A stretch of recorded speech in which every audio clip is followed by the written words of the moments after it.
Hi எல்லோருக்கும் வணக்கங்க. Welcome to Traditional Bites channel.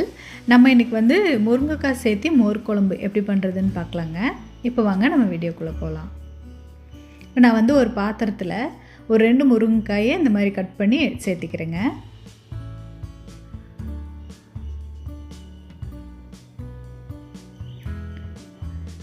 இப்போ இந்த முருங்கைக்காய் வேகிற அளவு கொஞ்சமாக தண்ணியும் சேர்த்திக்கிறேங்க.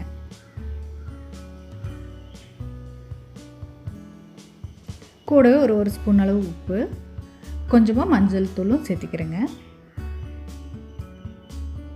இதெல்லாம் சேர்த்து நல்லா கலந்து விட்டுக்கலாங்க. கலந்து விட்டுட்டு ஒரு 5 நிமிஷம் மூடி வச்சு வேக வச்சுக்கலாங்க. அதுக்குள்ளே நம்ம ஒரு மசாலா அரைச்சிக்கலாங்க. நான் ஒரு 1/4 மூடி தேங்காய், கொஞ்சமாக கருவேப்பிலை, காரத்துக்கு தேவையான அளவு பச்சை மிளகா, 2 பல் பூண்டு, ஒரு 4-5 சின்ன வெங்காயம், கடலைப்பருப்பு 1 ஸ்பூன் சேர்த்திருக்கேங்க. இதை ஒரு 10 நிமிஷம் ஊற வச்சுக்கலாங்க.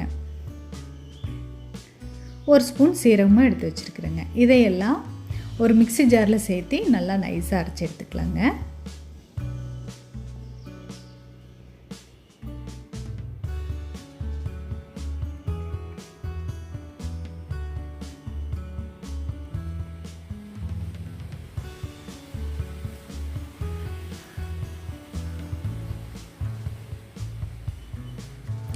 அரைச்சி எடுத்தாச்சுங்க.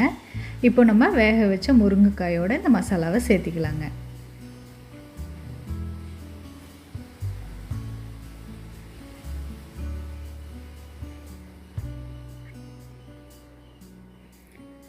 கொஞ்சமாக தண்ணியும் சேர்த்து கலந்து விட்டுட்டு மூடி வச்சு ஒரு 2 நிமிஷம் வேக வச்சுக்கலாங்க. 2 நிமிஷம் ஆயிடுச்சுங்க. இந்த முருங்கைக்காயெல்லாம் நல்லா சேர்ந்து இந்த மசாலா பச்சை வாசனையெல்லாம் போயிருக்குங்க. இப்போது அடுப்பை ஆஃப் பண்ணி ஒரு 2 நிமிஷம் இந்த குழம்பு ஆற வச்சுக்கலாங்க.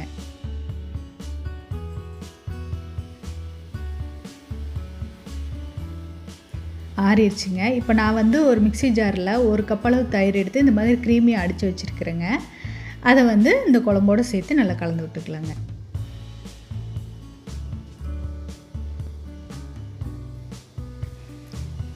இப்போது நம்ம மோர் குழம்பு தாளிச்சிக்கலாங்க. நான் ஒரு 4 ஸ்பூன் தேங்காய் எண்ணெய் சேர்த்திருக்கேங்க. இப்போ கடுகு உளுத்தம் பருப்பு சேர்த்திக்கிறேங்க. இந்த கடுகு உளுத்தம் பருப்பெல்லாம் நல்லா பொரியட்டுங்க. பொரிஞ்சதுக்கப்புறம் ஒரு ஸ்பூன் கடலைப்பருப்பு சேர்த்திருக்கேங்க. இந்த கடலைப்பருப்பெல்லாம் நல்லா செவந்ததுக்கப்புறம் ஒரு 2-3 வரமிளகாய் சேர்த்திக்கிறேங்க. கூடவே கொஞ்சமாக கருவேப்பிலையும் சேர்த்திக்கிறேங்க. இப்போ இந்த தாளிச்சதை மோர் குழம்போடு சேர்த்திக்கலாங்க. அவ்வளோதாங்க, நம்ம மோர் குழம்பு ரெடி ஆயிடுச்சு. நம்ம முருங்கைக்காய்க்கு பொதுவாக நமக்கு விருப்பமான காயும் இதே மெத்தடில் சேர்த்து நம்ம மோர் குழம்பு பண்ணிக்கலாங்க. நீங்களும் இந்த டேஸ்டியான மோர் குழம்பு வீட்டில் ட்ரை பண்ணி பாருங்கள். தேங்க்ஸ் ஃபார் வாட்சிங். தேங்க்யூ.